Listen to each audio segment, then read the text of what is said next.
Well, another Democrat is getting into the 2026 race for California's governor in what is already a crowded field. At least 11 candidates have lined up to replace Governor Newsom, who will be termed out. Yeah, ABC 7 News political reporter Monica Madden sat down one-on-one with Tom Steyer, and she's here with more on the billionaire climate activist who launched his bid for governor today, Monica. Dan and Alma, Tom and Steyer, of course, as you know, made his fortune with his San Francisco hedge fund, but ditched finance for activism in 2012. And since then, he's been a fixture in state politics, funding progressive propositions. But now Steyer is pitching himself as an outsider willing to shake up Sacramento.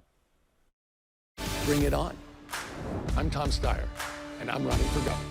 Democrat Tom Steyer is stepping back into the spotlight. Why governor and why now? Well, we have an affordability crisis in the state of California. The megadonor is best known for bankrolling progressive ballot initiatives in the Golden State. And he really stepped onto the national stage after spending $20 million to call for President Donald Trump's first impeachment, propelling him to run for president in 2020. But this time, Steyer isn't focused on Trump. The biggest issue for Californians is they can't afford to live here.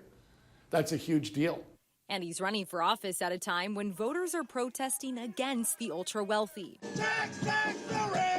What's your message to voters in terms of how you can relate to everyday Californians? Who can you trust not to talk, but to deliver results to make it possible for you and your family to live here affordably and to deliver the services you need? And that's going to be the question. Who has a history of actually getting things done in this state for working Californians, for delivering services, and for taking on the corporate interests who are doing incredibly well, but who absolutely are not paying their fair share? The climate activist is the second billionaire in the governor's race. Entrepreneur Stephen Klubeck has already shelled out $10 million of his own fortune to bankroll his bid. Billionaires and very wealthy folks have gotten elected in other places in the country, but they've struggled in California in statewide offices. Political consultant Jim Ross says it comes down to relatability. They have a hard time connecting with folks. People tend to want someone who looks like them. And even a third billionaire could enter the race, with LA real estate mogul Rick Caruso still mulling a run. Well, there's totally time for other candidates to get into this race, and I expect more.